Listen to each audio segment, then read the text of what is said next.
My name is Dr. Lu Chen, and I'm a professor in the Department of Communication and Journalism.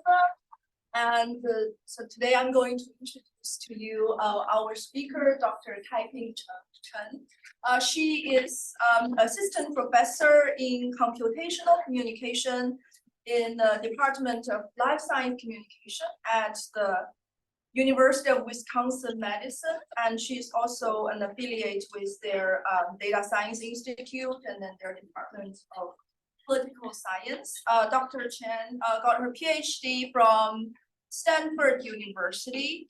Her research employs data science and machine learning methods as well as interviews to examine how digital media and technologies affect political accountability to public well-being and how deliberative design can improve the quality of public discourse on controversial and emerging technologies. Chen's work is interdisciplinary and draws from theories in communication and political science and computer science. Dr. Chen is a rising star, or already a star in our field, is an expert in computational communication research. So we're very, very happy to have you here today to share your research with us. Thank you so much, Professor Tom, for inviting me, and thanks so much for the Data Science Institute. And I'm so excited to share my work about using computational methods and technology to examine and enhance equity in science communication. So why we care about our equity in science communication? So I want to show you a couple of the recent news articles. So we see that there are a lot of the research work which shows about equity in science communities. So this is a paper published 2 weeks ago from the Science Advances. So they look at the relationship between gender and retention rates among US faculty across all of the majors, like some are STEM majors, some are non-STEM major. So they look at the attrition rate and also the promotion. So what they do is they compare, male and female faculty member at the different career stages. What they found is that women faculty member, which is the green bar here, they are much more likely to have a higher attrition rate, and they are also less likely to get promoted compared to their male counterparts. And this is actually a pattern, true across female faculty members, no matter which stage they are, assistant or associate or four, and also across all the STEM major. So we see there is, a profound evidence talking about equity in academia among the science communities, right? So there is also equity in people's real living experience and life. So this is a paper where they look across the United States. They look into people's exposure to an important PM 2.5 polluters. And they compare the communities, some of the communities are white communities, some are people of color, and some are more Black communities. So what they found is, they look at both the rural and state area. So the green, dots here represents that, people from the white-dominated communities, they are less likely to get exposure to these pollutants. However, if you see that people from those communities of color or from the African-American communities, they are much more likely to get exposure to these pollutants. So this is another kind of experience which show that inequity not only exists in science communities, right? It actually matters to people's living experiences and life experiences. And in the recent years, there is a lot of development, as you see, about those new communication technology from, social media, digital platform to the recent development in OpenAI. And this is an article published actually 10 years ago, talking about that, 9 in 10 internet users, at that time it's already 10 years ago, 9 in 10 internet users in the United States, they turn to search engine to find information. And 60% of the US public 10 years ago already used internet to seek information about science issue, and science is very broadly defined, like scientific information or some of the things you see about environmental controversial science issues. And particularly when you think about they use the internet, right? This is a report by the Pew Research Center. They ask America, what is the most frequently used digital platforms in their daily life? And we see that in the recent years, there is an increasing amount of people using video-based platform like YouTube or Instagram or TikTok when they try to access information on the internet. So this development, exciting development, right, of information and communication technologies, they allow more people to access and share knowledge. However, the key questions in my work I ask is, how might the disparities we observed in the offline science world, which we see before science community, people's living environment, how does these disparities might extend to new communication technologies? And I want to share with you 3 patterns we observed in my work. So the first is, when we look into the, internet science information sharing on digital platform, we find a pattern which we term as segregated inclusion. And I'm going to explain to you what it means. It's basically, it's kind of like, there are disparities segregated when people share information, but there is also inclusion of different kind of the users who share this information.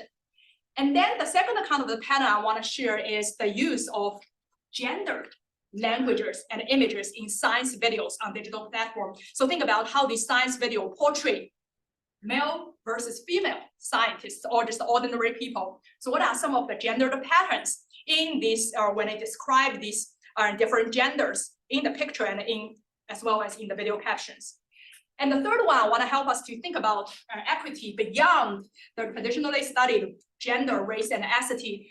And to think about equity also mean a variety of things. So for instance, one's education level, one's perspective about different science issues. And this is where I want to share some of the cool findings where we let lots of participants talk to our GPT. So first thing, segregated inclusion of digital knowledge production. So this is where my team and I, we look into lots of YouTube videos on those controversial science topics. So YouTube is a platform where some of you, probably use, quite frequently. On YouTube, there are, scientists, right, post videos talking about climate change is real, sharing about science. But also on YouTube, there are people sharing about those misinformation like, oh, climate change is a weather manipulation weapons developed by the government. So these are also kind of like misinformation. And also, on YouTube, there are other videos talking about our alternative knowledges, like the group lab talking about how people are trying to use energy to think about the mental and physical health. So in a word, there are a variety of information sharing on the YouTube. So what we look into is, how do we think about the issue of equity in terms of people sharing about the science knowledge? So when we think about the equity in this type of digital knowledge production, we're looking into specifically 2 aspects. So the first aspect is profile diversity. So that is basically, if you look at the content creator, you look at their profile pictures, look at their profile description. How do they describe themselves in terms of gender, race, ethnicity, or what type of career they do, and what's their goal of setting up this YouTube channel? But we also look into the network diversity. So network diversity means that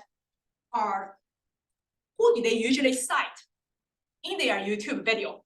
Is it like certain users, they are being cited a lot, across these YouTube communities, or it's more, the pattern is more about, oh, it's kind of like, people are kind of like being shared, when it's share about knowledge, they are being listened to equally. So we particularly look into these 2 aspects.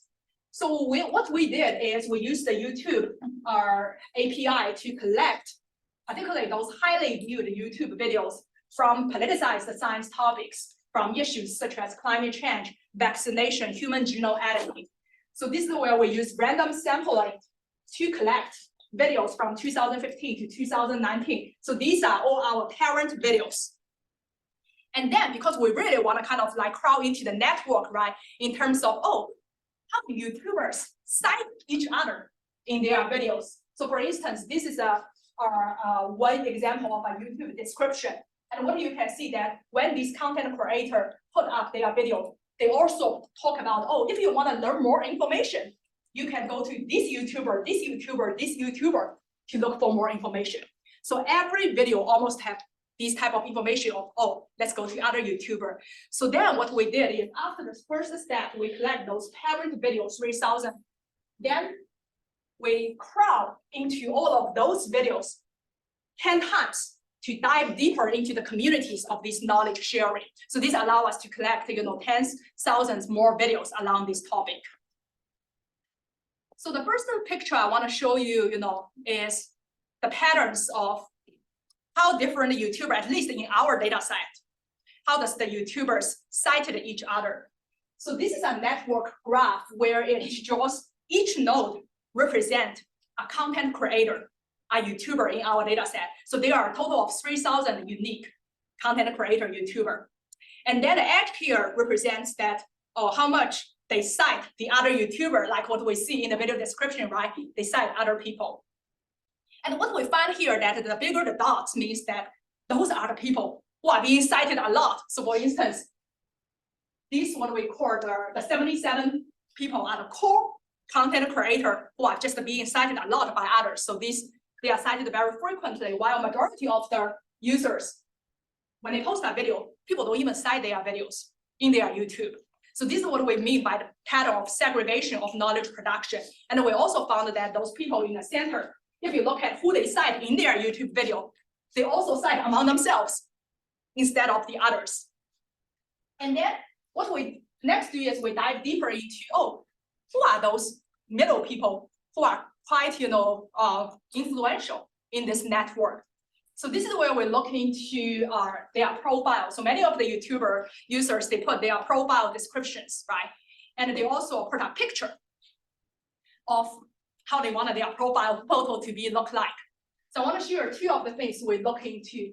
So the first is the display of how do they present their genders in their profile pictures and in their profile description.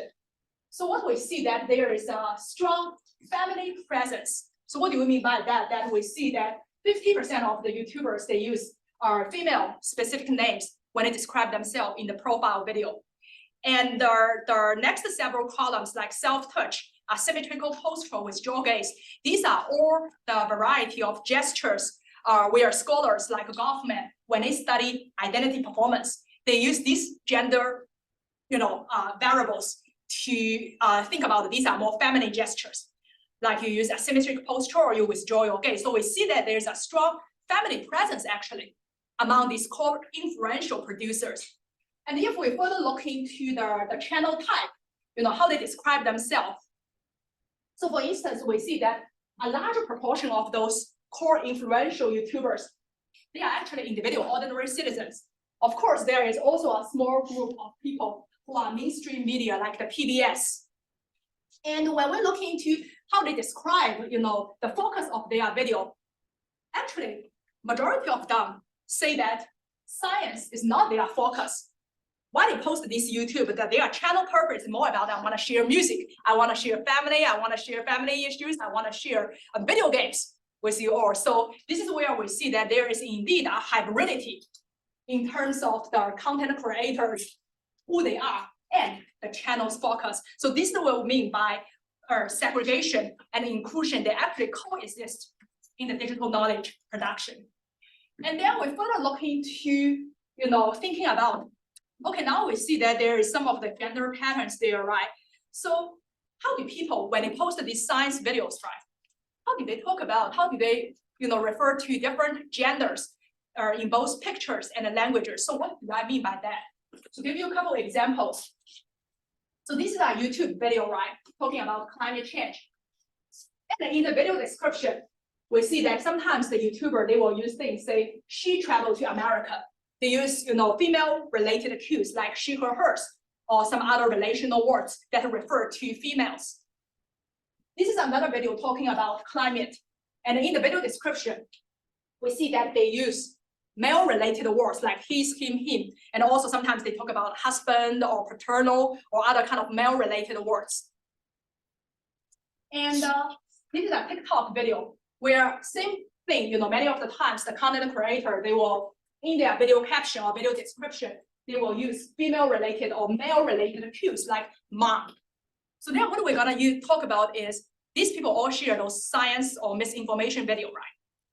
So every time when they refer to female-related cues versus they related to male-related cues, So what are some of the stereotypical languages they will talk about in this female-related video or these male-related videos?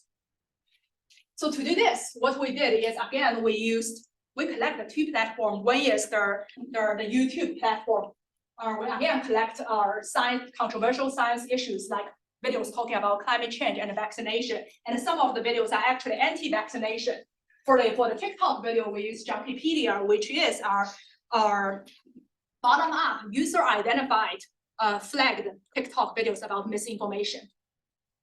And we collect the time period from 2015 to 2022. So these are our data set.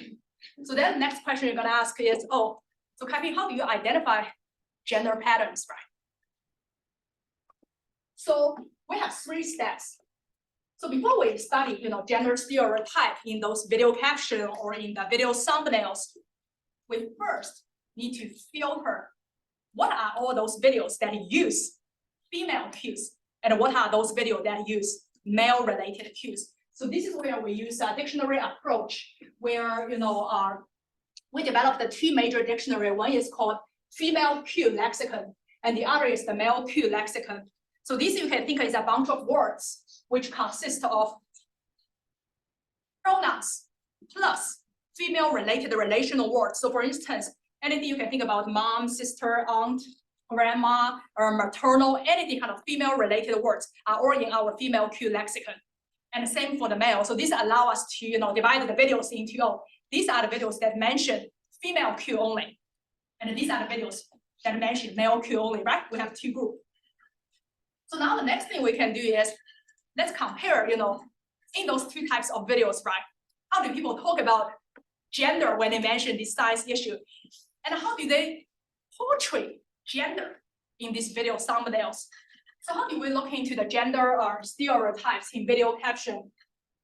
So there are a lot of scholars talking about, when people talk about different genders' role in science, they often refer to this morality value, like, oh, women just need to take care more about the environment. Women need to take care more about their children. But when they refer to men, they will use those authority-related words, like, oh, this is a male scientist who knows what he talks about. So they will use this moral foundation. So what my group did is we tweaked that existing moral foundation dictionary a little bit and use some of the word embedding approach, which allow us to measure the use of moral languages along those key dimensions: care, authority, fair, sanity.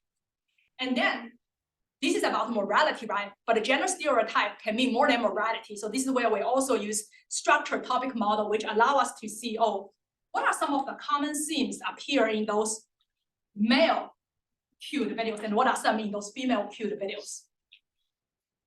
And to look into compare the images in those female cued video versus male cued video, we use an unsupervised image clustering method, which is basically allow us to generate those visual themes about, oh, what are some of the typical themes, pictures in those videos that mention female, and what are those typical visual themes mentioned in the male videos. So I want to share with you a couple of findings. So the first one is go back to the thinking about how do people use moral languages in the video caption, right, in the text data part. And what we found is women, so this is about the YouTube platform. We analyzed platforms separately to see whether there are some cross-platform differences and similarity. So we found that when YouTube videos refer to female, right, like what you see before, she, her, hers, mom, they are more likely to use care-related words. They are also more likely to use more kind of loyalty-related words, fairness-related words, and sanctity-related words. However, when they talk about male-related video, so this is where we see that they are less likely to use authority-related words, which is a negative coefficient here, when they talk about female. So in a word that women are associated with more care, loyalty-related moral judgments when people try to talk about them in science issues, and male are often associated with more authority-related words. And we come back to see the same pattern when we do the topic model, where we see mom are often related to themes like children, care, but men are always related to science, reputation, or sometimes conspiracy. So now let's look into the visual part. So this is a picture where in those, female, in those videos that mention females in their caption, we look into, we categorize, what are the different thumbnail, what are the themes there. So we see that many of the videos actually show beautiful nature in those female cute videos. And also there is a large proportion of thumbnails, they portray vlog style selfie when they mention female. So around like 20% of their thumbnails portray this vlog style. I'm going to show you what they'll look like. So they show that beautiful woman, large headshot, this kind of vlog style selfie. These are more likely to appear in the female cute videos. And when it comes to the male, these are all the different kind of visual themes: conspiracy, male politicians, religious. And what we found that there is a higher percentage of thumbnails portray conspiracy theories in videos that mention male. So 48% of the videos when they use these kind of refer to male related cues, if you look at their thumbnails, they are actually things related to climate, weapon, vaccination, conspiracy discussions. So we do see that in terms of the visual patterns, there's also a clear difference between how people refer to men versus how people refer to women, right? So these are some of the interesting things we find in terms of what does gender stereotype look like across these different visual-based platforms. And the third thing is, we talked a lot before about thinking about the issue as, gender stereotype, race, ethnicity. But one of the kind of cool thing we did is, that was before actually ChatGPT. So in December 2021, we are very interested to study how our GPT have conversations with different populations on controversial topics like climate change or Black Lives Matter. So this is where we hired thousands of mechanical turk workers from around the world to have real-time dialogue with GPT on these two issues. And this is our demographic distribution. So I want to call your attention to that is some of our 50% of our participants, they have a high school degree or below. And also we have our participants in terms of their attitudes toward climate change and attitudes toward Black Lives Matter. We see that there is actually 10 to 15% of the participants in our data set, they actually hold doubtful attitudes toward the two issues, or they deny these two issues. So there is actually also a diversity in terms of their attitudes. And what we did is, we first give them a pre-survey asking about their attitudes about these issues, and also a bunch of demographic questions. And after they fill in the pre-survey, the participants were then directed to a user interface me and my collaborator built, where it allowed them to have real-time dialogue with GPT-3 on the two issues. So the participants will see that next you will chat with the new chatbot GPT-3. At that time, it's the highest model. And this is where they go to our user interface, where they're gonna have the real-time dialogue, 20 rounds of dialogue with GPT-3 on the issue. And after they finish the dialogue, we give them another post-interaction survey. We ask a series of questions regarding their user experience. Do you like the conversation? Do you feel satisfied? But we also ask, again, what is your attitude toward the climate change, and what's your attitude toward Black Lives Matter? So this is just the user interface we build. You can think about that we use some of the open source package to build a chat application. So whenever a user enter the input, it goes into our application. Our application send the user input to the OpenAI's GPT, and the GPT return the response to our chat application, and then we present the GPT response back to the user. So for researchers, we are able to get all of the dialogues in our application, which allow us to know what does GPT really say to these different diverse social groups. So two interesting findings we have is, we found that the climate and the Black Lives Matter doubters, so those people who doesn't believe, or at least doubt climate change is real and Black Lives Matter, they reported a much, much worse user experience compared to those people who believe in science, and who compared to those people who also believe in Black Lives Matter. And the same for the education group, we found that the people who have a high school degree or below, they also have much worse user experience. So this is just a picture where each row here, or each column here represent our independent variable. Whether a person comes from the opinion minority means that they hold a denial view about science or Black Lives Matter. Education minority means high school degree or below. And it's all binary variables. And we also have race, ethnicity, language minority, and all the other type of control variables in terms of users' language style. So the red line here, the red bar shows that they have much worse experience in terms of how do they satisfied with their conversation, their intention to recommend to others about the chat. So they have much worse user experience. So here we don't see actually a pattern regarding how different genders feel about the user experience or race, ethnicity. The pattern is more about what views you hold about these controversial issues in the society and also your education. And then we also analyze the dialogues, right, about, oh, when GPT responds to science denier, science doubter, compared to the response it gives to those who believe in science. What are some of their differences in terms of the language style they use? And we do a bunch of language analysis. Just the one thing we want to show here is the use of sentiment. So what do we see that is across all the two topics dialogue, GPT-3 often use less positive words or sometimes more negative related words when it responds to the science denial, opinion minority, and also the education minority group. So this could possibly probably explain some of the things why they really hate the chat compared to the other counterparts. So this is where we see that some of the pattern we observe is we really want to think about the roles of information communication technologies. They actually exacerbate while mitigating inequities in how people consume and interact with science. So we see that indeed new communication technology, they have become more and more accessible to a diverse group of people in our society. But a lot of the times existing bias and misperception in humans can perpetuate inequalities in how people network with each other, right? Share information.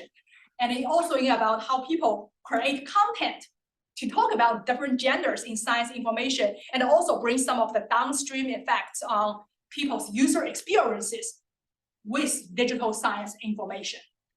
So these are some of the problems we identify about inequity, right? Gendered language, segregated inclusion, and thinking about equity beyond race, gender to people's perspective toward the issues. So then, how can we enhance equity in science communication, especially to empower those underserved social group? So these are the second stream of my research program is really to work with community NGOs and the local policymakers to co-design a series of things we call democratic deliberation technologies. And I'm sure you're gonna show three of the key tools to think about how can we empower those underserved and under-resourced communities to make their voice matter in these critical social issues, environmental justice, and AI fairness. So the first is identity-based storytelling. So how do you use storytelling to empower those people? And the second is our tool called digital crowdsourcing. So this is where you can think about we build a digital website which allow us to tap into the collective intelligence of underserved communities so they can co-create, co-identify, here are the problems in the communities where the local government need to respond to. And then we also design those participatory tools to visualize community knowledge, to educate the broad stakeholders. So this is actually in the past year. So we held 3 community forums with over 100 Latinx and Black community members with collaboration with the local NGOs and the local policymakers. So and for those 3 events, we focus on environmental justice. So these are just some of the photos from the community events. So for instance, in the Latino event, you see we incorporate lots of the element culture, like we have the dance, and we also put people into small group discussion for this one-day event, and we hold these 3 events. So we did a field experiment with one of our NGO. And in this field experiment, so when participants come to this event, put into small group, there are facilitators at each small group. So the facilitator, before you ask people to share about their views, the facilitator gonna present to them what are some of these issues, right? Why it matters, what are the pros and the cons of these issues. And for all of the topics we discuss, the facilitator always need to do a little bit of presentation. So throughout the whole day, we are randomly assign half of the group into looking at presentation materials, which we call the very boring version A, informational fact only condition. So these are the material, for instance, talking about electrification is good, right? They will see some bullet points. Oh, there are many benefits of electrification, blah, blah, blah, blah. So informational fact only condition. And then the other half of the participants, they're gonna see these informational facts, right?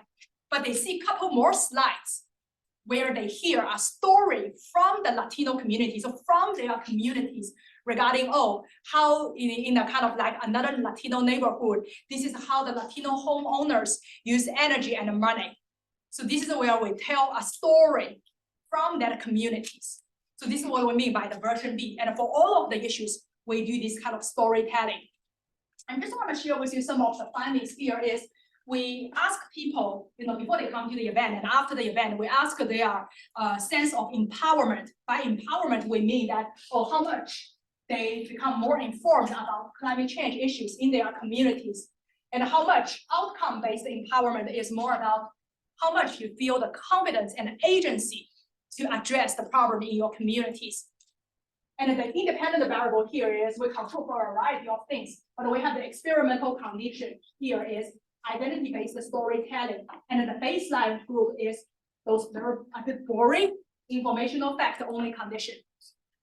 So we see that participants who view this storytelling from the communities, they share cultural, relevance, they are much more likely to feel more informed about the science issues. So we give them a bunch of, topic, test their knowledge about these science issues. So they increase their knowledge, right?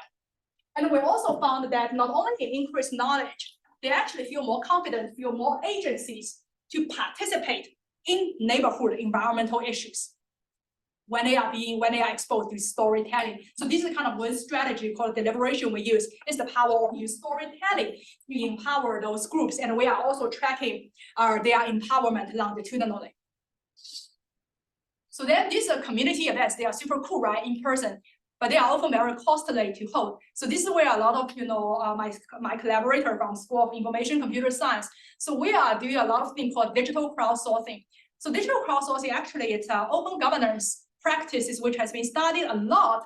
And you can think about digital crowdsourcing is you build any type of digital tool, could be website, app, SMS, to collect large scale input from communities. So people, if they don't have the time to come to in-person events, they can leave a message online. So this is where the digital crowdsourcing actually also make it a tool for policymakers to give feedback, to have continued dialogue with the community members. So this is the website we built called Wisconsin Community Climate Solutions. So when participants come to our website, actually we can let them choose their language. They can choose English to view it in English, in Spanish, in other language, in Chinese. And we tell people, how do you navigate this website? So we have a short video. And then there are 3 sections. So this is a section, local government and me, where it includes a variety of issues the local policymakers want to hear from the community so they can be informed about how they're gonna do budget reallocation, how they're gonna take into these things into the climate policy making. And these environmental justice tab are for people to share their stories. They can upload images, they can upload their videos to share how environment meant to their lives. And then the 3rd tab is we also want people to not just provide their opinion, but also to learn something. So here we include all of the resources about in terms of the Inflation Reduction Act. How do you apply for tax credits? So how do you protect yourself during extreme heat? I want to show you one tool we use. So this is a tool, when participants come to share their ideas about air quality, we ask them to do that thing called a social map. So these are all real data from like 200 participants here. So this is where the participants come in, they put in their address, where they feel the air quality needs to be improved. The air quality sensor needs to be adopted. So this is where they first put a pin on the location they want to raise suggestion, and then they can raise comments here, like there are more trees and there's no more dirt in the air. So this allow us to know about to link participants, geolocation to the opinions they share with. So this is just one tool. And after we collected all of the data, right, from those in-person events and from the digital crowdsourcing website in the past year. So the next question is, how do we visualize, how do we automate the process of visualize this community knowledge? So this is a user app we are building, where the data input we put in is all the community opinions we collected from in-person events and from digital crowdsourcing, as well as the demographic information of our participants, including where they are, their location, their neighborhood. And then what we did is we give all of this data to the Shiny package, which allow us to actually build this app. And then we use a variety of tools in terms of text analysis and image analysis, depending on the input data. Sometimes the input data are people's answer to a close-ended survey question. So then we visualize them in terms of how much people answer each category. And sometimes people write their answers. So then we visualize that using a bunch of text analysis tools. And when the government policymaker or when our NGO member, any people who want to use our app, when they come in that, they can choose a survey question. And then they can also choose the census tract they want to look at our data. So this is a picture which shows that that person chooses census county and they want to look at the Dane County of Wisconsin. And what we're going to show, what we show them first is about data representation. So we want to let the stakeholder know who are our participants compared to the people, general population living in the Dane County. So what we see here is those people, let's take about, the Black and Hispanic, and then the rows represents their intersection, income, education, age, gender. So the red color means that our sample are underrepresented compared to the general population in the Dane County. So in that specific census tract, the policymaker want to know about. And then the blue color means that a specific group are overrepresented. So this allows the users to know that, how do you view those results? Because you don't want to think, these are the results which represent everyone. It actually overrepresent or underrepresent certain groups in the society. And then the next picture is, if it's the survey results, then we're gonna show them, for people who are from different income level, education level, and also we can do intersectionality. How do they respond to different survey questions? How many categories of people, people choose? And this is just some of the things about how do people from variety of income, when they talk about air quality issues, what are some of the keywords, concepts they use? And we are still kind of refining this tool with the local policymaker and our participants to see how we can make this app more easily to be understood by different stakeholders. So just to summarize, so we see that the new information and the communication technologies, they are rolling out at an unprecedented speed. And the communication as interdisciplinary and applied field is tasked with an increasingly urgent responsibility to understand and address equitable deployment of these emerging technologies across diverse social groups. And we see that there are a lot of exciting advancements, right, in computational methods and computational technologies. It allows us to understand equity in a multimodality format, from text, images to videos, and also across technologies, social media, artificial intelligence. And it also allows us to build tools and platforms to counter inequities in the digital world, to enhance the living experiences of these diverse social groups, not only empower their voices to be heard more in ICTs, but also in the real world policy-making process on issues that really matter to their lives, such as the environmental issues we are doing with our communities. So that's what I want to share, and I look forward for your comments. Thank you.